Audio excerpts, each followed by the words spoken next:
চেতনানন্দজির লেখা প্রাচীন সাধুদের কথা বই থেকে স্বামী বিশুদ্ধানন্দ মহারাজ কথিত ধর্ম প্রসঙ্গ।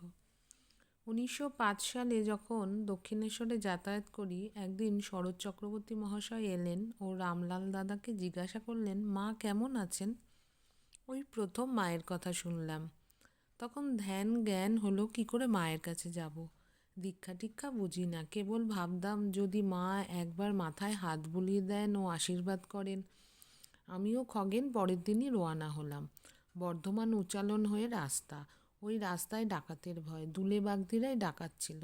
ঝোপের আড়াল থেকে ডান্ডা মারতো, আর সেই ডান্ডা পায়ে এসে লাগতো। তখন পথিক বসে পড়তো, আর ওরা এসে মেরে সব লুট করতো। উচ্চালনের দিঘির পাড় খুললে কত মরার মাথা এখনও দেখা যায়। একজন পরিচিত লোক বর্ধমান থেকে একটা জানাশোনা গাড়ি করে দিল।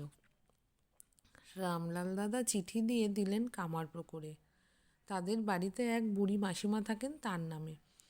বর্ধমান থেকে মায়ের জন্য মিহিদানা নিলাম, ইচ্ছে মা খাবেন। গরুর গাড়িতে মিষ্টির হাঁড়ি কোলে করে বসেছিলাম। কামারপুকুরে বাইরের বৈঠকখানার ঘরে আছি, ভাবলাম রঘুবীরকে মিহিদানা দেব কি না।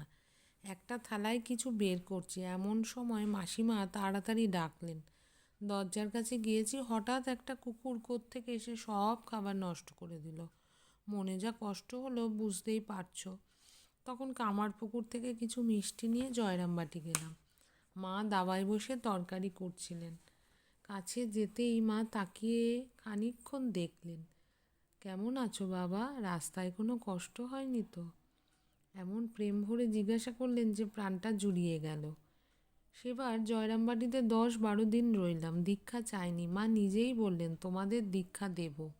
আশীর্বাদ করে বললেন, ভয় কি, ঠাকুর রয়েছেন আর আমি আছি। মা আছেন তাই রক্ষা। তোমরা জানো না লোকে কত পুজো করে, মাথা ঠিক রাখা কি সোজা কথা? মায়ের কথা, আমি আছি তাই রক্ষা। মা বলেছিলেন রঘুবীরের মন্দির প্রথমে হবে, তারপর ঠাকুরের। ঠিক তাই হলো। কলকাতায় ফিরে এসে দিন রাত চিন্তা, বাড়ি ছাড়তে হবে, ভয়ও আছে যদি আবার ফিরে আসতে হয়, সাধু জীবন যদি না পারি।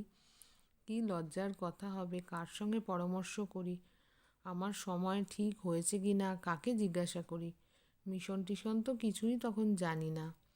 মা রয়েছেন, মাকে জিজ্ঞাসা করব। তারপর সেখান থেকে পুরী, রামেশ্বরম, দ্বারকা, কেদারবদ্রী হয়ে কোথাও নিরিবিলিতে সাধন ভজন করে জীবন কাটাবো, এই সংকল্প। আমি, খগেন ও গিরিজা পুনরায় চললাম জয়রামবাটি। গিরিজা কাকুরগাছি জগদ্দানে থাকতো।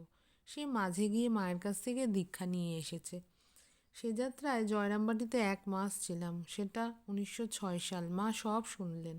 পরের একদিন আমরা মুন্ডন করে পুজোস্থানে গেলাম। মা ভাবস্থ, ঠাকুরকে ছুঁয়ে গেরুয়া কাপড় দিলেন আর বললেন, তা যাও বাবা, তবে অত কঠোর করো না। আমি তারককে লিখে দিচ্ছি, তোমরা কাশী যাও, ভারত ভ্রমণের সংকল্পটা কিছু করো। যাওয়ার সময় বহুদূর পর্যন্ত এসে বিদায় দেওয়ার সময় কেঁদে কেঁদে ঠাকুরকে বললেন, ঠাকুর এরা যেখানেই থাক দুটি খেতে দিও, এদের অর্থাৎ সন্ন্যাস রক্ষা করো।